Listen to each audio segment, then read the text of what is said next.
Madame la Présidente, Mesdames les juges, honorables membres de la Cour,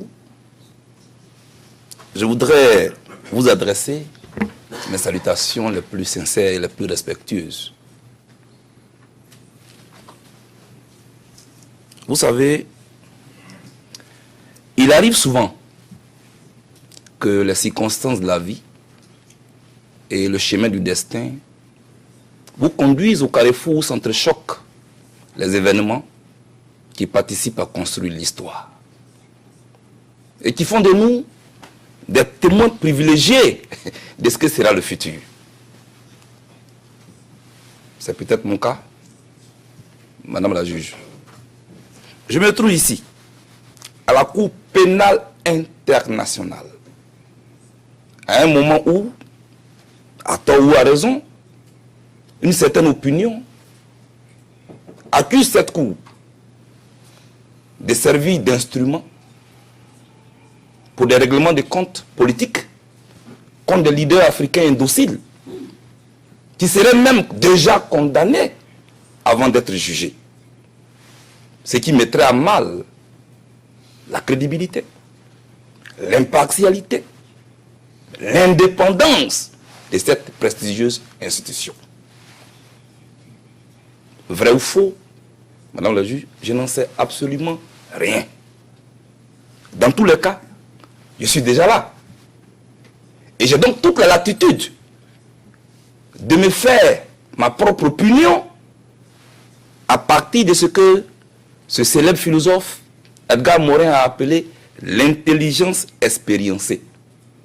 C'est-à-dire à partir de ce que je vais entendre, de ce que je vais voir dans cette cour. Mais rassurez-vous, la vérité n'ayant pas besoin d'espace pour s'exprimer, Madame la Présidente, c'est sans appréhension aucune, sans préjugé aucun, mais avec une confiance totale en cette Cour de justice que je me retrouve devant vous ce 2 octobre 2014, pour que soit située ma responsabilité dans la crise qui a endeuillé mon pays.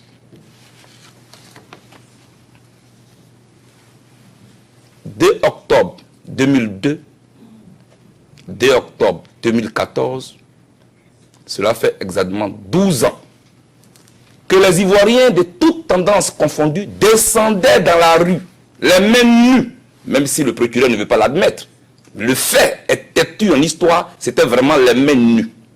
Pour dire non aux armes d'une opposition armée qui semait la désolation dans des familles, laissant sur la route qui les a conduits au pouvoir.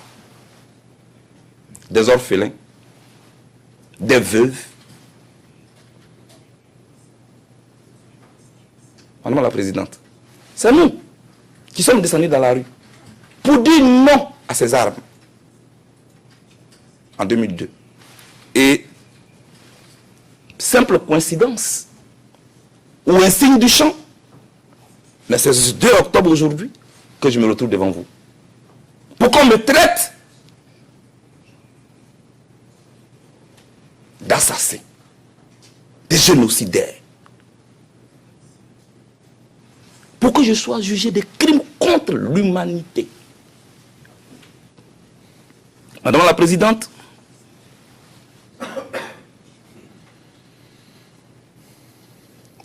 j'ai des précisions à faire. J'ai beaucoup de précisions à faire. Parce que cela fait plusieurs jours que je suis assis ici, à écouter. Ce n'est pas facile, mais il faut l'admettre, ainsi va la vie. Ma première précision est la suivante. J'ai écouté ici, le premier jour, l'accusation dit, Blé Goudé a dit qu'il a l'Éternel des armées. Madame la Présidente, vraiment, c'est ici à la haie que je suis en train d'apprendre beaucoup de choses. Donc, avoir l'Éternel des armées est un crime contre l'humanité. Mais je ne savais pas. Que font-on du fameux et célèbre psaume 23? L'Éternel est mon berger, je ne crains aucun mal. Ce n'est pas de moi, c'est dans un livre saint. C'est pourquoi on m'a amené ici. Donc tout ça, pour ça. Deuxième précision, Madame la Présidente. J'ai entendu le procureur dire, depuis la prise du pouvoir de Gbagbo en 2000, il avait un seul projet, comment se maintenir au pouvoir par tous les moyens, y compris la force. Non, non, non, non, non, non, non. Je suis assis ici, ce n'est pas vrai. C'est le contraire qui est vrai, et je vais vous expliquer. On ne peut pas tronquer l'histoire de la Côte d'Ivoire devant moi. C'est Alassane Ouattara qui, depuis la prise de pouvoir de Gbagbo en 2000, voulait l'enlever au pouvoir par tous les moyens, y compris la force. Et moi, j'ai les preuves de ce que je dis. Près de 4 tentatives de coup d'État. De 2000 jusqu'à ce qu'on arrive à 2002, où Gbagbo Laurent devait être reçu par le pape. Le pape reçoit-il les assassins?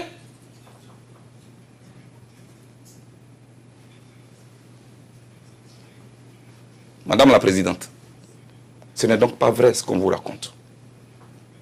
J'ai voulu faire cette précision, puisque dans cette cour, où j'attendais à ce qu'on me juge pour des crimes contre l'humanité, Madame la Présidente, on est venu faire le procès de mes rapports avec le président Gbagbo.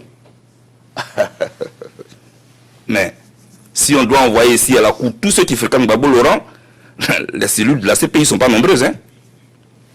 Ahmed Bakayoko, il fréquente Gbagbo Laurent. Actuel ministre de l'Intérieur d'Alassane Ouattara. Et ce n'est pas l'expert indépendant qu'on a présenté, dont je parlais tout à l'heure, Jorobi Epiphane, qui dira le contraire. Guillaume Soro, actuel président de l'Assemblée nationale de Côte d'Ivoire, qui a été Premier ministre de Gbagbo Laurent, qui a été Premier ministre d'Alassane Ouattara, et qui a été arrêté au sein politique de Gbagbo Laurent, fréquentait Gbagbo Laurent, peut-être même plus que moi. Et pourquoi il n'est pas ici? Blé Girao, membre de l'UDPCI, parti allié à Alassane Ouattara, fréquentait Gbagbo Laurent. Pourquoi il n'est pas ici? Mais si je dois citer la liste, Madame la Présidente, de tous ceux qui fréquentent Gbagbo, mais le livre qui a été trouvé, d'après eux, à la résidence de Gbagbo, qui contient ses visiteurs, mais on va faire beaucoup de tomes. Parce que ce n'est pas suffisant. Gbagbo Laurent est connu en Côte d'Ivoire comme un homme qui a la main ouverte, qui a le cœur bon. Même ses opposants les plus farouches le fréquentent. J'étais là un samedi quand il recevait Alassane Ouattara. Pourquoi il n'est pas ici? Parce que lui aussi il le fréquente. Madame la Présidente, j'ai entendu trop d'énormités ici. Et croyez-moi, en tant que jeune, je suis un peu troublé. De par tout ce que j'ai appris à l'école, on veut renverser tout cela en moi. Mais non, non, non, je vais garder mon calme. On m'a dit ici, Blé Goudé a accusé M. Alassane Ouattara d'être un farceur. Blé Goudé a pris un matelas pour aller faire une grève de la faim devant l'ambassade de France. Madame la Présidente, est-ce qu'il y a une action plus pacifique qu'une grève de la faim? Pourquoi on célèbre alors Mahatma Gandhi? J'ai fait une grève de la faim avec un matelas. C'est pour ça qu'on m'a amené ici. J'ai dit que M. Alassane Ouattara était farceur. Mais madame, nous sommes en campagne. Quand Nicolas Sarkozy critique les actions de François Hollande et vice-versa, pourquoi ils ne sont pas ici? Pendant la campagne, Madame la Présidente, ce qui se passe, c'est qu'on critique les actions de chaque adversaire. Alors, est-ce qu'il y a un article dans le statut de Rome qui qualifie ce fait, le fait qu'un adversaire politique traite son adversaire de farceur? Est-ce qu'il y a un article dans le statut de Rome qui nous convoque ici et pour lequel on doit nous punir?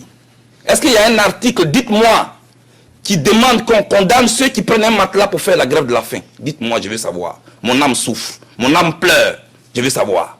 Pourquoi vous m'avez amené ici? Pour faire le procès d'une casquette noire. Il portait une casquette noire, ça veut dire que c'était un couple. Mais respectez la Cour pénale internationale qui va faire le procès d'une casquette noire. Mais un leader, pas un t-shirt, pas un habillement, Madame la Présidente, peut attirer ses partisans. C'est pour ça qu'on m'a amené ici. Oui, il est arrivé à 19h05. Mangou est arrivé à 19h10. Donc, ils sont allés faire le plan commun. C'est quoi ça? Je regrette que Mme Bensouda ne soit pas là, avec tout le respect que je lui dois. Elle qui a été ministre de la Justice du président Yahya Jammeh, elle sait très bien comment les réceptions se font à la présidence. Dans une salle d'attente, vous pouvez trouver plusieurs personnes qui sont là à la même heure. Cela ne veut pas dire qu'ils sont venus faire un plan commun. Même dans le bureau d'un simple maire d'une commune, vous pouvez trouver dans la salle d'attente plusieurs personnes qui arrivent à la même heure. Mais ils ne sont pas venus pour faire un plan commun, Madame la Présidente. Je suis vraiment choqué. Je suis vraiment ahuri. Et je n'ai pas fini. Blegoudé a dit il faut chercher tous les pro-Ouattara à Abidjan et dans toute la Côte d'Ivoire pour les tuer. Je voudrais demander, Madame la Présidente, avec votre aide à l'accusation, est-ce une citation ou un commentaire? Si c'est une citation, qu'on vous dise quand, où j'ai dit cela. Si c'est un commentaire dangereux. Parce que depuis que je suis assis ici, j'entends. Blegoudé a fait un discours de la haine. Dites-moi, de toutes les vidéos qui ont été présentées ici, quelle est la seule vidéo ou quel est le seul son qu'on a entendu ici où je suis en train de demander à des musulmans d'aller, à des chrétiens d'aller tuer des musulmans, où je suis en train de demander à une ethnie d'aller tuer une autre ethnie? Je n'ai vu aucune vidéo ici. Donc je me demande encore pourquoi on m'a envoyé ici. Ce sont des commentaires. Ils distillent la haine.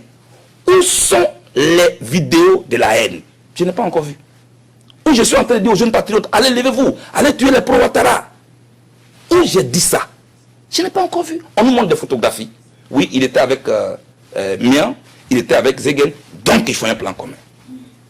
Ah, pour tout le respect que je vous dois, c'est vrai. Moi, j'appelle à un meeting, des gens viennent y assister. Excusez-moi, je suis un peu poli. Je ne chasse pas des gens à des meetings. Ce n'est pas une salle où on contrôle des entrées et sorties. C'est un lieu public. Vous voyez? J'ai été éduqué et je ne peux pas chasser des gens d'une salle. Vous voyez, madame?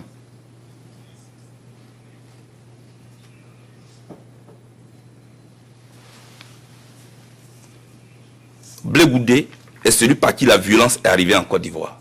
Madame la Présidente, je voulais juste vous rappeler un petit fait qu'on peut juger anodin, mais un fait majeur. J'étais en exil au Ghana du fait de cette crise quand il y a eu les élections législatives en Côte d'Ivoire. Le camp duquel je me réclame n'était pas du tout candidat. C'était le RDR d'Alassane Ouattara et le PDCI RDA d'Henri Konan Bédié qui s'affrontaient aux élections législatives, c'est-à-dire deux partis alliés. Et KKB, qu'on appelle Kwadwo Konan Bertin, qui est le président de la jeunesse du parti allié de Ouattara, le PDCI RDA, est allé battre campagne pour le candidat du parti allié de Ouattara, à Bonon, une localité de la Côte d'Ivoire. Madame la Présidente, KKB a été passé à tabac, battu à sang. Moi, j'étais en exil. Moi, qu'on dit être celui qui est violent, un parti allié. Je vous demande pardon, Madame la Présidente. Que l'on oriente les regards là où il y a la vraie violence. Qui a introduit la violence politique en Côte d'Ivoire? C'est une question à laquelle on doit répondre. Je vous en prie. Soignons la fièvre. Évitons de chercher à casser le thermomètre.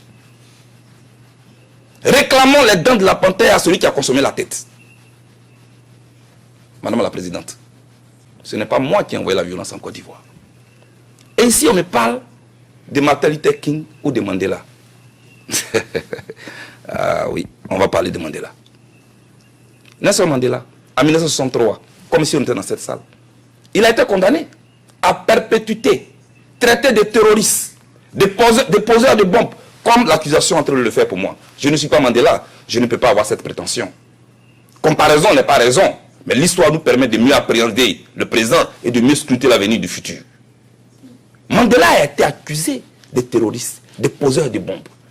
Et c'est 80 combien d'années plus tard qu'on est venu le célébrer. On lui a perdu 27 années de sa vie dans une cellule où on l'a maltraité. C'est de lui qu'on parle aujourd'hui. Et pourtant, on l'a célébré quelques années plus tard. Martin Luther King dont on parle. On lui jetait les chiens dessus pour que les chiens lui mordent. Le traitant de tous les noms. Mais l'ONU le célèbre aujourd'hui. Vous allez me condamner certainement aujourd'hui, je ne sais pas. Mais un jour, l'histoire m'acquittera.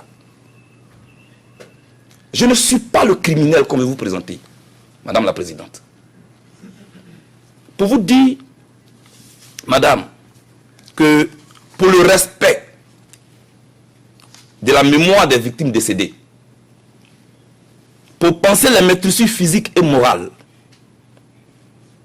des victimes blessées, pour apaiser la douleur de leur famille, il aurait été même salutaire que la responsabilité de tous les acteurs principaux de la crise ivoirienne qui endeuille la Côte d'Ivoire soit située, cette responsabilité.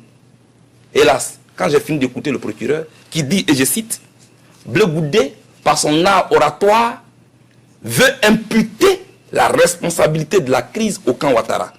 C'est clair, je n'ai plus d'illusion à me faire. Donc quand on dit, on va poursuivre plus tard les autres, non, on n'est pas dupe. C'est très clair. Mais les Ivoiriens, croyez-moi, ils ne vont pas désespérer de la Côte d'Ivoire. Madame. Parce qu'ils savent que qui n'a jamais été mis à l'épreuve ne sait rien de la vie. Ils le savent. Moi, j'avais espéré que cette audience serait l'occasion rêvée pour l'accusation de me confondre.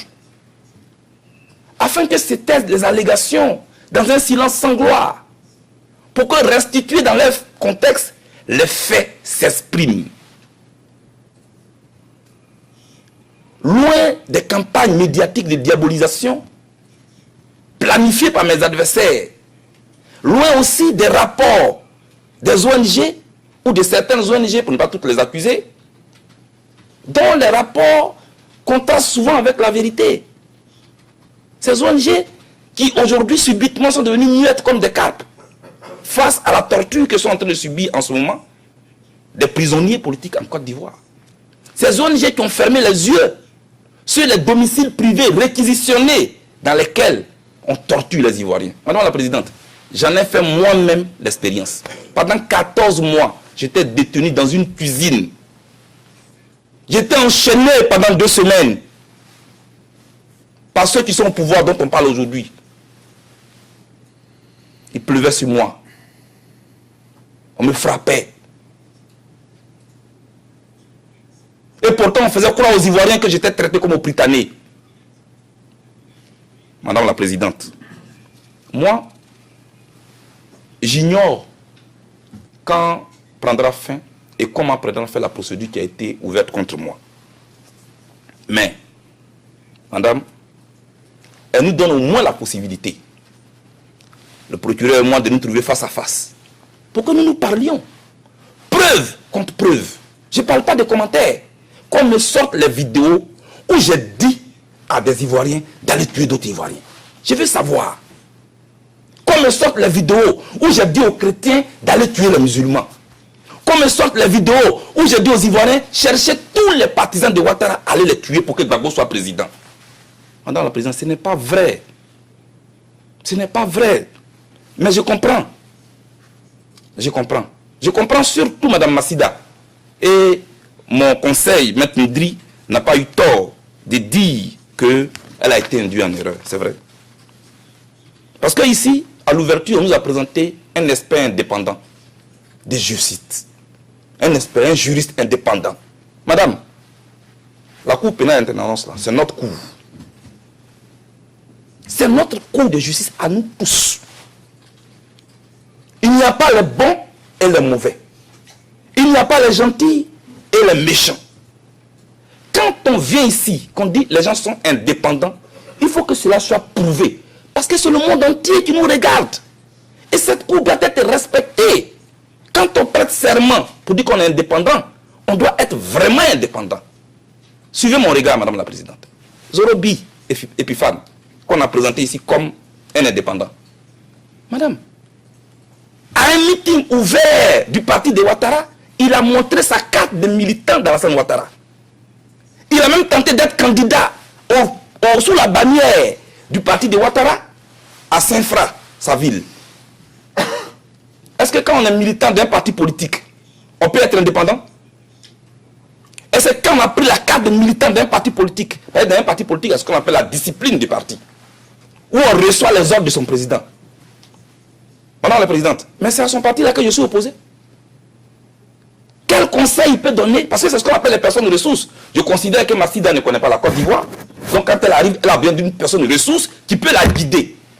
Mais si la personne ressource elle-même est déjà à un parti pris, on ne peut avoir que de tels résultats. Je voulais faire cette précision là, madame la présidente. Pour vous dire que beaucoup a été dit. Beaucoup a été dit sur moi, madame la présidente. Et à ce stade de mon propos, moi je pose une question. Quand j'ai fini d'écouter le procureur, je me rends compte que mon arrivée ici est le résultat d'une loterie judiciaire. Malheureusement, le procureur a parié sur le mauvais cheval. Et moi je me pose une question. Quel monde voulons-nous bâtir? Pour nous qui écoutons la justice. Un monde où il nous faut seulement apprendre à gagner sans avoir raison. Comme le disait Cheikh Hamidou Kane dans son célèbre roman L'aventure ambiguë. Sommes-nous dans un monde ambigu? Je veux savoir, madame la présidente. Or, ce qui fait la grandeur d'un peuple, madame, ce qui fait la grandeur d'un peuple, c'est de défendre les valeurs qui le fondent. Moi, j'y ai cru hier, et j'y crois encore, et j'y croirai toujours. Et la procureure ou le procureur devait porter au haut ces valeurs, pour ne pas que les justiciables désespèrent de la justice.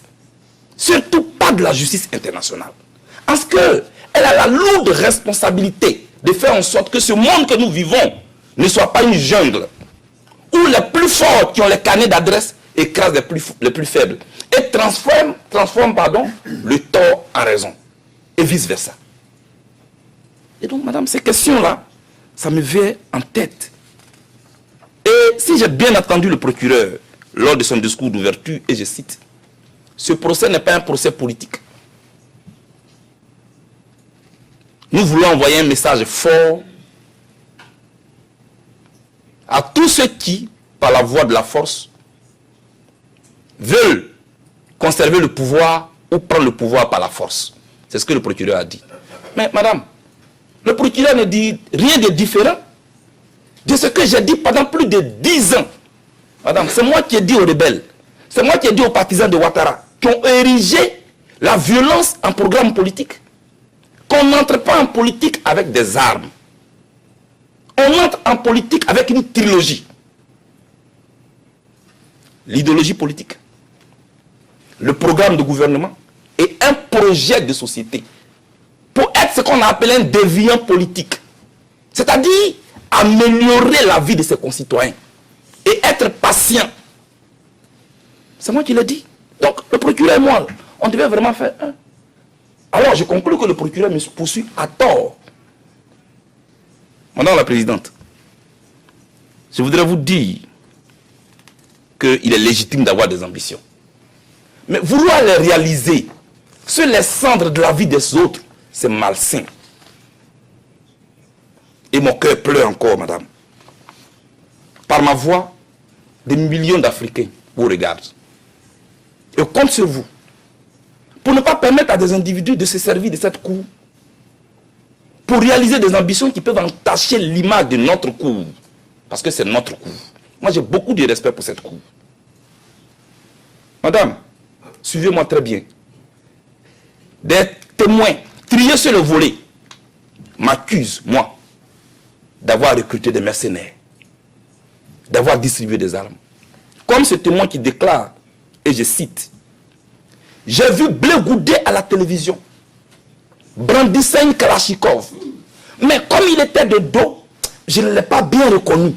Mais c'est lui. » Je n'ai pas fini.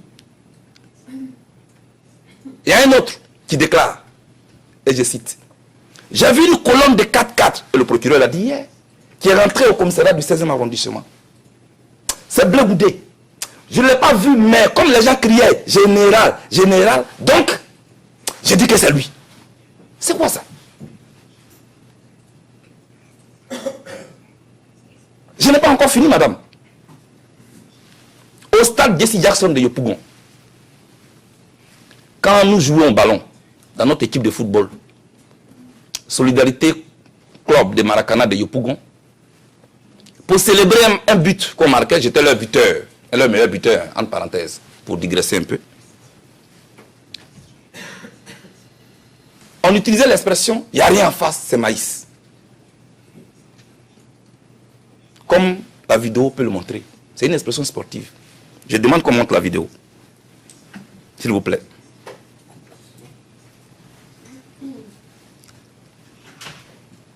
La vidéo est publique.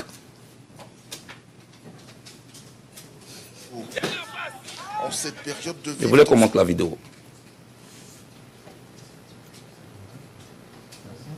Oui. Alors, madame, cette vidéo, je venais de marquer un but et je criais, il n'y a rien en face, c'est maïs. Au cours, vous n'avez pas montré, tout le monde n'a pas vu. Il faut qu'on montre cette vidéo, j'y tiens.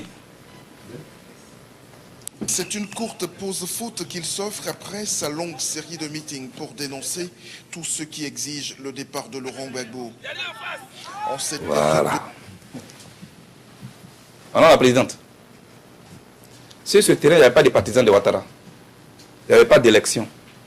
On jouait au ballon et c'est comme ça. Et c'est cette expression que j'ai utilisée lors de la campagne électorale pour agrémenter l'ambiance de la campagne électorale, comme pour dire que l'élection aussi peut être un jeu. Mais j'ai été surpris que le pouvoir d'Abidjan et le procureur instrumentalisent des témoins interprétant comme ma volonté pour dire qu'excepté le président Laurent Gbagbo, il n'y a pas d'autre candidat. Et que pour eux, il n'y a rien en face signifierait que nous avons prémédité de ne jamais reconnaître une défense, une défaite. Et que ce maïs signifierait que nous allons tuer et manger les pro-Ouattara.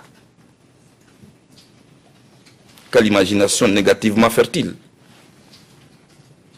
Cette interprétation, madame la juge, je la juge erronée, étriquée. Elle est le fruit, j'allais dire, d'une gymnastique judiciaire. Elle me semble partielle, parcellaire, donc partiale. Madame la présidente, je vous ai cité 3 déclarations. Voilà les déclarations, aussi calomnieuses que ridicules, sur lesquelles se base l'accusation pour me traiter de chef milicien. Mais je pose une question. L'accusation cherche-t-elle vraiment les miliciens et les chefs? Mais ils ne se sont jamais cachés à Abidjan. Et les chefs se sont toujours réclamés comme tels, par presse interposée. Et c'est public. Madame la présidente, à y voir de près dans cette histoire, la seule difficulté, c'est que le procureur cherche à fabriquer des miliciens. Disons plutôt que elle cherche forcément à faire de moi ce qu'elle aurait souhaité que je sois. Ce que je ne suis pas et que je ne serai jamais. Alors, pourquoi refuse d'elle de réclamer les dents de la panthère à celui qui a consommé la tête? Pourquoi? Parce que moi, Blé Goudé, de l'université d'Abidjan à l'université de Manchester, je n'ai jamais fréquenté une seule faculté où on enseigne les gens à devenir miliciens. J'ai été formé par mes maîtres, que je remercie ici, pour devenir consultant en communication politique. C'est ce que je suis. Et depuis que je suis au lycée, j'ai décidé de faire la politique. Pas pour tuer des gens, mais je prendrai tout mon temps. Alors, Madame la Présidente, il serait indiqué de demander à la procureure de chercher les miliciens ailleurs. Ils sont en Abidjan. Vous savez ce que ça me rappelle, cette histoire, Madame la Présidente? En 1988, mon pays a joué contre un pays qu'on appelait le Maroc. Et on avait un joueur qui marquait beaucoup de buts, il s'appelle Guédé Ignace. Le défenseur a fait une faute dans la défense là-bas. Donc on a vu l'arbitre traverser tout le stade avec un carton rouge pour aller trouver Guédé là-bas à l'attaque pour lui donner le carton rouge. Alors qu'il n'a rien à voir avec la faute. Mais c'est dans ça que nous sommes. Il y a des gens qui disent qu'eux, ils sont les chefs miliciens. Que Blé Goudé n'est pas leur leader. Et le procureur dit non, ce n'est pas vrai. C'est Blé Goudé. Mais pourquoi? Pourquoi veut-elle faire forcément de moi ce que je ne suis pas. Pourquoi? Pourquoi elle m'a envoyé ici? Pourquoi? Madame la Présidente, je voudrais en tout cas vous dire qu'on passe ou qu'on veut passer par des voies peu orthodoxes pour me tailler une structure ou m'attribuer une casquette qui est aux antipodes de la philosophie qui a fondé mon entrée en politique. Est-ce qu'on peut me citer une seule vidéo où lors de mon meeting il y a eu des morts, où lors de mon meeting j'ai lâché mes chiens méchants vers les autres? Jamais. Je me suis toujours interposé pour rapprocher les Ivoiriens, madame. Je n'ai fait que ce travail. L'histoire de mon pays est trop récente, madame la Présidente. L'histoire de mon pays est trop récente, madame la Présidente. Et ceux qui tentent de la falsifier en lui tordant le cou se livrent à un exercice au succès peu probable. Madame la Présidente, comme je ne veux pas être la honte de ma génération et que je refuse qu'on me jette dans la poubelle de l'histoire, je voudrais apporter un peu de fraîcheur à la mémoire collective que tente d'effacer ce que j'appelle les contrebandiers des faits. Parce que c'est comme ça qu'on doit les appeler. Et je voudrais qu'on m'écoute avec l'attention qui sied, puisque c'est la seule occasion pour que je puisse au moins me défendre. La crise ivoirienne, Madame la Présidente, a opposé deux camps. Le camp de ceux qui ont pris les armes pour déstabiliser les institutions de la République, pour des raisons qu'ils expliqueront certainement le jour où il plaira au bureau du procureur de les convoquer devant cette cour, je l'espère. Et puis de l'autre côté, les forces de défense et de sécurité qui sont restées loyalistes à la République. Voilà les deux forces belligérantes. Moi j'étais à Manchester, très loin, à des milliers de kilomètres. Et il y a eu la population civile qui est descendue dans la rue, les mêmes nus, pour dire non aux armes. Madame la Présidente, c'est de cette troisième tendance que moi je me réclame. Et ce choix de la non-violence avec les manifestations au menu, je l'ai fait librement. Non par stratégie, non par faiblesse, mais par principe et par culture démocratique. Parce que je reste convaincu, Madame la Présidente, que les armes et la guerre sont les ennemis de la paix dans le monde. Je considère la rébellion armée comme la pire des expressions. C'est pourquoi, fidèle à ma philosophie politique pacifiste, connue de tous les Ivoiriens, sauf le procureur,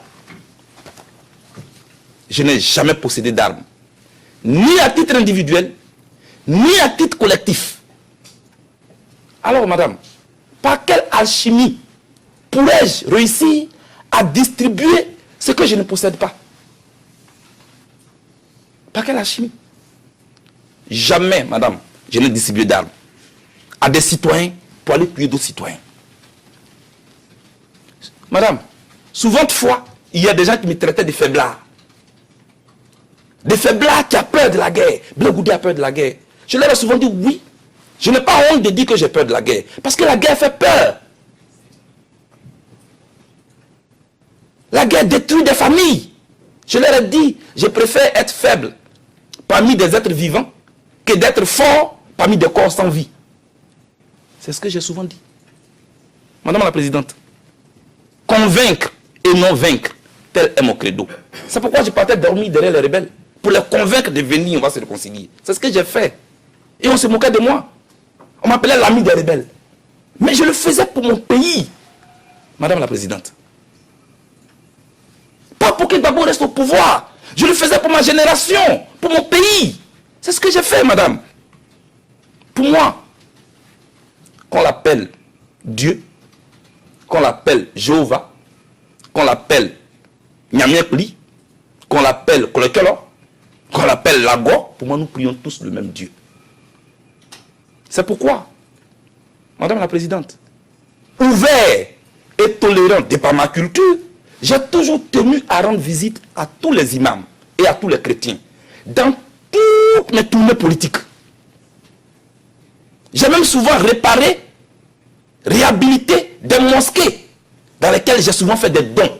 Ça, le procureur n'a pas vu. Madame la Présidente, dans ma maison, dans ma maison, sous mon toit, je vivais avec une Burkinabé. Puisqu'on dit que je suis contre les Burkinabés. Il ne suffit pas de le dire, il faut l'appliquer, il faut le vivre. Je vivais avec une Burkinabé dans ma maison. Elle n'était pas ma servante, elle n'était pas à mon service. Je la prenais comme ma petite sœur. Pour le respect que je lui dois, je ne vais pas dire ici ce que j'ai fait pour elle. Mais vraiment, sa famille et moi, on est en contact. Et dans ma vie de tous les jours, dans ma vie, je suis avec ceux que le procureur appelle les musulmans du Nord. Mais qui est donc ce monsieur qui est contre les musulmans, qui est contre les étrangers, et qui vit avec eux, et qui est avec eux dans sa maison, et qui les a dans sa vie? Madame la Présidente, vous voyez, on m'accuse d'avoir incendié les lieux de culte des musulmans. Ce n'est pas vrai. Et je voulais vous le rappeler, pour la paix dans mon pays, j'ai pris beaucoup de coups. J'ai pris beaucoup de coups, Madame la Présidente, pour la paix dans mon pays. Chaque fois, et je parle sous le regard des Ivoiriens, chaque fois que le processus de paix a pris du plomb dans l'aile, Madame, j'ai fait ce que j'ai pu. Je n'ai peut-être pas fait ce qu'on espérait de moi, mais je ne suis pas Dieu. J'ai fait ce que j'ai pu, Madame. J'ai pris des risques énormes, jusqu'à aller dormir à Boaké, où personne ne pouvait aller. Parce que je voulais rassurer les Ivoiriens qu'on peut encore se parler. Je voulais convaincre l'adversaire qu'on pouvait encore défendre ce qu'on a en commun, c'est-à-dire la Côte d'Ivoire. Mais Madame, j'ai sacrifié ma jeunesse pour mon pays. J'ai sacrifié ma vie pour mon pays, Madame. Mes enfants n'ont pas pleinement bénéficié de l'amour que j'aurais voulu leur donner. Mais j'espère qu'ils me comprendront un jour. Parce que je vais leur léguer des valeurs. C'est pour eux et les enfants de leur âge que je me bats. Pour que demain, ils puissent vivre dans un monde meilleur. Un monde où on ne transforme pas la raison en tort, ou le tort en raison. C'est pourquoi je me bats, Madame la Présidente.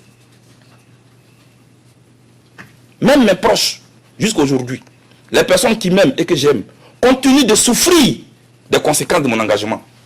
Ce pouvoir les traque. Les gens habitent toujours dans leur maison. Les gens leur arrachent leur forêt. Mon village a été incendié. Ça aussi, tu ne l'as pas vu. Mon père est mort. Pendant cette crise, je n'ai pas eu la chance, hélas, de l'accompagner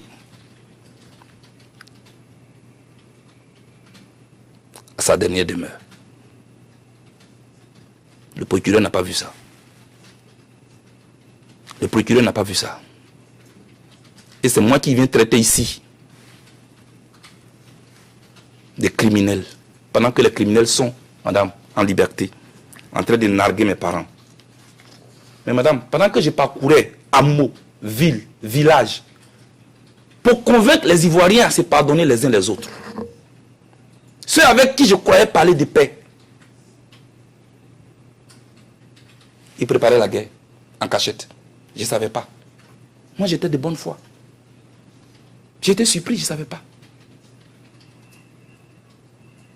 Madame la Présidente, ils avaient érigé la violence en programme politique parce qu'ils voulaient le pouvoir à tous les prix. Pour vous dire, Madame la Présidente, que, vous voyez, les gens cherchent forcément à faire de moi ce que je ne suis pas. Mais l'ironie du sort dans tout cela, c'est moi. Concepteur de la victoire par la résistance aux mains nues. C'est moi qui suis devant vous aujourd'hui pour répondre des crises, des crimes contre l'humanité. Pendant que ceux qui voulaient le pouvoir à tous les prix sont en liberté. Autant dire que c'est l'hôpital qui se moque de la charité. Madame la juge, je vais peut-être vous surprendre. Et je le dis vraiment, je le pense. Je vais peut-être vous surprendre. Je voulais vous rassurer. Moi, je ne cherche pas forcément à être libre. Pour le noter. Moi, je ne cherche pas forcément à être libre. La liberté, elle est dans l'esprit. Elle n'est pas dans le physique. Je cherche une seule chose, madame. La manifestation de la vérité. Et j'y tiens, madame. Seule la vérité pourra vous permettre de situer définitivement ma responsabilité. Parce que je ne veux pas qu'on me traite de criminel. Je me suis battu toute ma vie, j'ai été emprisonné 9 fois par le pouvoir qui me poursuit aujourd'hui. Depuis que j'étais étudiant, je n'ai fait que faire la prison. Non content d'avoir mis en prison au niveau national, ils m'ont maintenant déporté ici. Mais pourquoi? Pourquoi ils font ça? Pourquoi? Parce qu'ils connaissent des gens. C'est pas juste, madame. C'est pas juste. Ils ont un seul objectif qu'ils vous cachent. Ils ont peur de faire une compétition politique avec moi. C'est tout. C'est ça qui est la vérité. Ils veulent se servir de cette cour pour se débarrasser d'un adversaire politique. Ils nous ont triés sur le volet. Sinon, les chefs de milice sont à Abidjan. Ils les connaissent. Le procureur a un bureau à Abidjan. Donc, ils ont tous les renseignements sur Abidjan. Mais pourquoi Blé Goudéo dans tous ces jeunes? Pourquoi? Je prends un matelas pour faire une grève de la faim. On m'amène ici. Pendant que ceux qui ont pris les armes sont au pouvoir et on leur déroule le tapis. Et c'est moi qu'on ne veut pas faire passer pour le bourreau. Mais pourquoi vous faites ça? Pourquoi?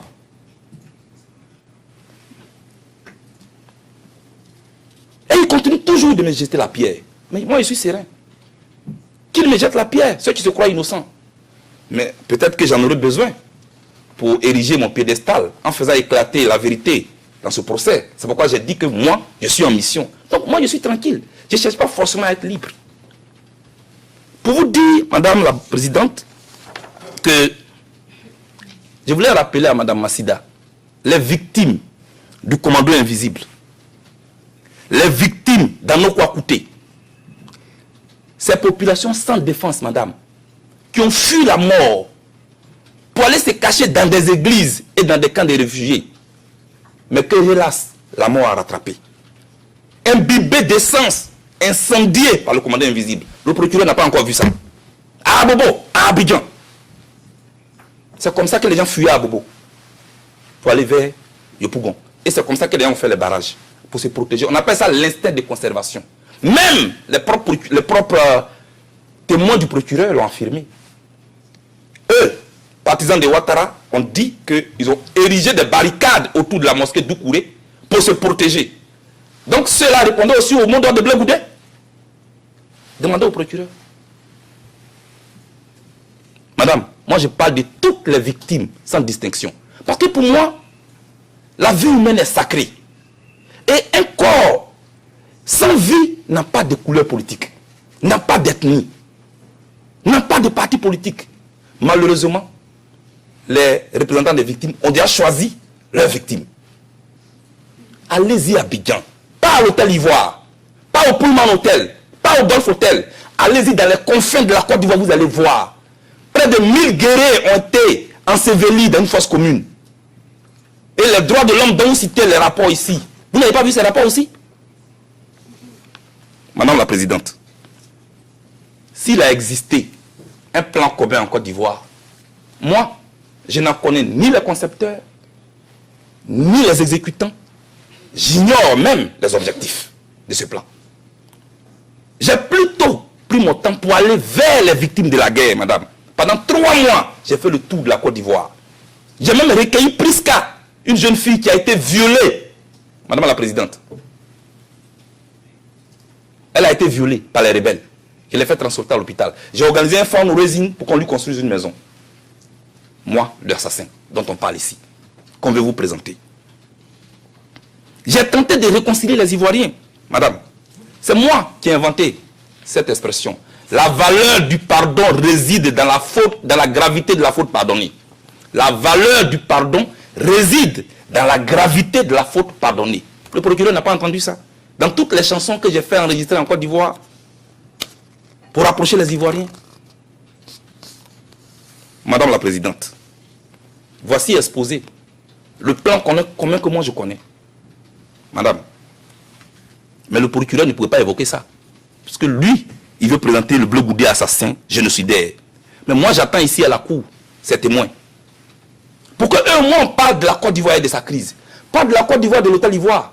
Pas de la Côte d'Ivoire d'Internet. Mais de la Côte d'Ivoire telle que la vivent les concitoyens ivoiriens. Dans sa réalité globale. Pour qu'on puisse réconcilier les Ivoiriens. Parce que la Côte d'Ivoire a besoin de ça. Et non de trier des leaders politiques dont on a peur pour les jeter ici. Madame la Présidente, les discours de la haine, je vous demande pardon. Envoyez-moi une seule, je n'ai pas dit deux, une seule vidéo où je suis en train d'inciter les gens à la haine. Quand je dis que le Burkina Faso est à la base de la crise ivoirienne, ça ce n'est pas la haine. C'est un fait. Les rebelles même le reconnaissent. Ils ont été formés au Burkina Faso. Et c'est de là qu'ils sont descendus sur la Côte d'Ivoire. Ce n'est pas moi qui l'ai dit. Ce n'est pas ça qu'on appelle les faits historiques. Quand on dit que Hitler a mis les Juifs dans des camps de concentration, ça c'est pas la haine. Ce sont les faits historiques qu'on rappelle pour ne plus que ça se répète. Voilà, madame. Donc je n'ai pas incité les gens à aller tuer des Burkinabés. Ce n'est pas vrai.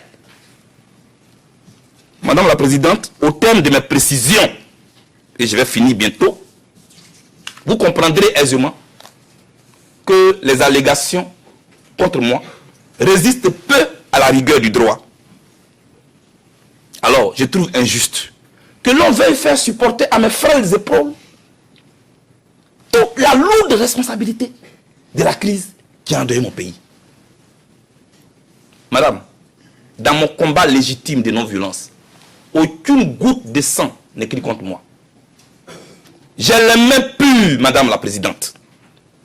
Mon crime, s'il devait en exister un, c'est d'avoir crié pendant plus de 10 ans qu'il est immoral de vouloir accéder au pouvoir par la voie des armes. C'est pourquoi il vous plaira, Madame la Présidente, de demander à l'accusation d'orienter ses enquêtes ailleurs et d'inscrire mon nom sur la liste des victimes de cette guerre. Oui, Madame, je suis une victime. Sinon, je ne serais pas ici. Quoi que puissent en dire mes détracteurs. Il est l'art oratoire. C'est un défaut. Il y a des gens qui vont même à l'école pour apprendre l'art oratoire. Pourquoi vous voulez transformer les valeurs en quelque chose qui est mauvais? Il est charismatique. Ce n'est pas un défaut. C'est ce même charisme-là que j'ai utilisé pour faire la caravane de la paix. Madame la Présidente, je suis allé dans les mosquées, dans les églises. J'ai rassuré les Ivoiriens. Je suis allé prendre les rebelles à Boaké pour les ramener à Abidjan. Pourquoi le procureur n'en parle pas? Elle vous a présenté 3 vidéos, madame. Ils ont fait exprès pour extraire les parties. Première vidéo qu'ils vous ont présentée. Je vous cite la pièce de la vidéo. Madame la Présidente. CIV-OTP 0047-0604. Comme vous a présenté tout à l'heure où j'étais en chemise rayée, où je disais continuez de résister. Mais ce que le procureur n'a pas montré, c'est que dans cette vidéo, je disais, et je cite, « Restez et priez dans vos maisons, dans vos quartiers, partout où vous êtes. Fléchir les genoux est un devoir pour nous. Pour remercier Dieu, pour le glorifier, pour l'appeler au secours, parce que nous, les victimes, on nous fait passer pour les bourreaux. » Fin de citation. Quelqu'un qui a distribué des armes en pleine guerre, il ne demande pas à ses partisans d'aller prier. Il leur dit plutôt, prenez les armes pour aller vous battre. Mais voilà Blé Goudé, curieusement, qui demande à ses partisans de fléchir les genoux et puis prier. Mais pourquoi le procureur ne dit pas ça? Je ne trouve pas ça honnête, excusez-moi. Deuxièmement, Madame la Présidente, elle vous a présenté une autre vidéo où je disais, nous allons vous lancer le mot d'ordre bientôt, nous sortons d'une réunion. Mais juste avant ça, ce qu'elle n'a pas dit, c'est que j'ai dit, évitons le piège de la guerre civile. Pourquoi vous n'avez pas dit ça? C'est dans la vidéo. Parce que vous voulez me faire passer pour un criminel.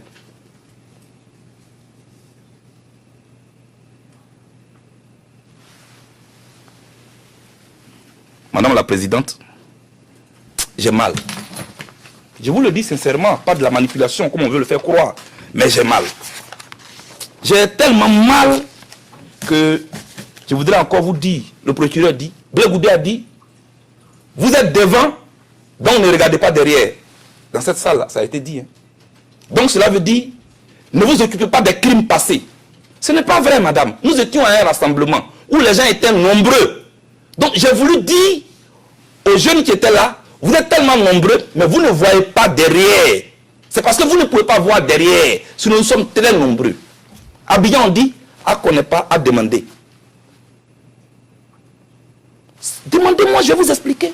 Pourquoi vous vous compliquez la tâche comme ça? Pour aller chercher des attestations, des bourses, tout ça. Demandez-moi, je vais vous dire. C'est pas la peine de raconter des choses comme ça. Madame, moi, Je suis un homme convaincu de la force motrice de la mobilisation des masses et des vertus de la non-violence. Pour moi, madame, celui qui accorde le pardon se débarrasse du fardeau encombrant de la haine. Je l'ai toujours dit. Je peux le dire avec force, peut-être avec des gestes forts. C'est ma nature. Mais cela ne veut pas dire que je suis violent. Ce que je dis, je le dis avec mon cœur. Je le dis avec mes gestes. Je le dis avec tout mon corps. Peut-être que c'est ça qui est la différence. Vous voyez? C'est ça. Mais je ne suis pas le seul leader qui parle ainsi, hein, parce que je regarde la télévision. Je vois comment les leaders aussi font des gestes. Madame, pardonner, ça, c'est le fondement de ma philosophie politique. Aller vers l'adversaire, la tolérance politique, la culture de la tolérance, la générosité politique. C'est pourquoi je partais vers eux. M. Nick Kaufmann l'a dit et il ne croyait pas si bien dit. Madame, j'ai fait campagne pour qu'on accepte les rebelles en Côte d'Ivoire. Déjà m'insultait pour ça, mais je l'ai accepté. Je voulais vraiment vous le dire. Et moi, je ne compte pas déroger à cette philosophie. On peut me condamner, hein? Mais moi, je continuerai toujours de dire aux gens qu'on n'entre pas en politique avec les armes. Qu'on n'entre pas en politique avec les fusils. On entre en politique avec des idées, avec un projet de société. C'est ce qui est vrai.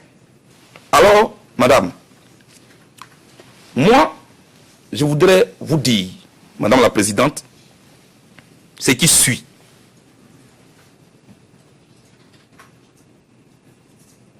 Toutes mes actions politiques ont été toujours guidées par un seul principe. N'ai jamais écrit mon nom du mauvais côté de l'histoire. Pour ne pas léguer en héritage à ma progéniture et à mes proches un nom ensanglanté du sang innocent de mes concitoyens. Jamais je ne participerai à ça. Et c'est moi qui ai dit, je ne veux pas participer à la rwandisation de la Côte d'Ivoire. Le procureur n'a pas entendu ça non plus.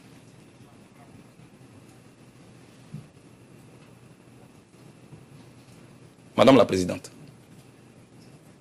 le nom Blé Goudé ne m'appartient plus. Ça appartient aux Ivoiriens, ça appartient aux Africains. Alors j'ai toujours dit, ce qui doit gâter mon nom doit avoir un nom. Ce qui doit gâter mon nom doit avoir un nom. Jamais je ne serai un criminel. Je suis peut-être chaud, je parle avec vigueur, mais je ne suis pas un criminel. J'ai fait tout ce que je pouvais, madame, pour éviter ce qui est arrivé à la Côte d'Ivoire. Je suis allé voir le représentant spécial de l'ONU à la veille des élections pour lui dire, monsieur, je vous demande pardon. Ce que je vois, les partisans de Ouattara sont en train d'incendier les résidences du directeur de campagne de Gbagbo à Korogo, M. Maliou Koulibaly. Vous pouvez le vérifier sur Internet. J'avais Koulibaly, porte-parole de Gbagbo. Sa maison a été incendiée à Katioula. Je suis allé voir le représentant spécial de l'ONU pour lui dire, il faut que Gbagbo, Bédié et Ouattara fassent une campagne pour désarmer les cœurs avant les élections. Mais madame, on ne m'a pas écouté. Parce que les gens voulaient le pouvoir à tout prix. En fait, eux, ils avaient déjà les plans communs. C'est eux qui ont le plan commun, ce n'est pas nous.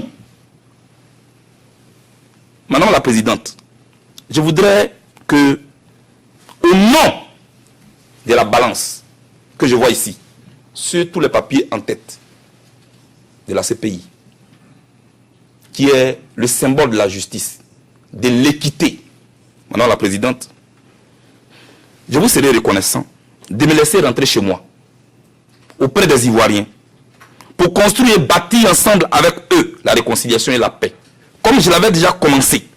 Et pour continuer de dire à ceux qui n'ont pas encore compris qu'on n'entre pas en politique avec les armes, plutôt avec des idées et un projet de société.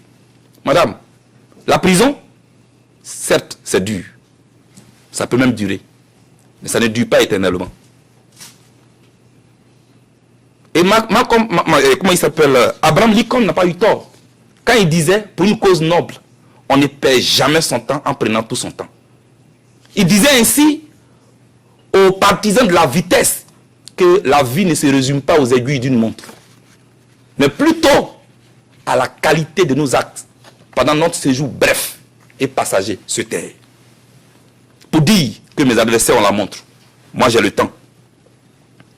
Et comme je refuse d'être la honte de ma génération, madame, pour ce que je viens de vous dire, pour la non-violence, pour la vérité, pour le dialogue, pour la paix, je porterai ma croix avec dignité et honneur. Et mon père, plaignait pour Marcel, à qui j'ai rendu hommage ici, que je n'ai pas eu la chance d'accompagner à sa dernière demeure, m'avait dit, mon fils, un fruit bien mûr ne pourrit jamais en l'air. Tiens bon, il finit toujours par tomber. Pour dire qu'on peut peut-être me condamner aujourd'hui, mais un jour, l'histoire finira par m'acquitter. Madame le juge, non, je ne suis pas un anti-français. Non, je ne suis pas chef de milice. Non, je ne suis pas le présumé assassin des ressortissants du Nord et des musulmans de mon pays. Non, je ne suis pas un partisan de la violence, madame. Non, je ne suis pas un génocidaire. Madame, je souhaite une seule chose, que le droit nous départage et qu'on empêche que la politique entre ici, dans cette cour, pour ne pas que le droit sorte par la fenêtre. Madame, un jour, je suis convaincu qu'il fera jour et que je rentrerai chez moi. Que Dieu bénisse l'Afrique et apporte la paix en Côte d'Ivoire et partout dans le monde. J'ai fait confiance à la justice internationale. Je vous remercie. Je vous remercie. Nous avons donc conclu vos déclarations de clôture.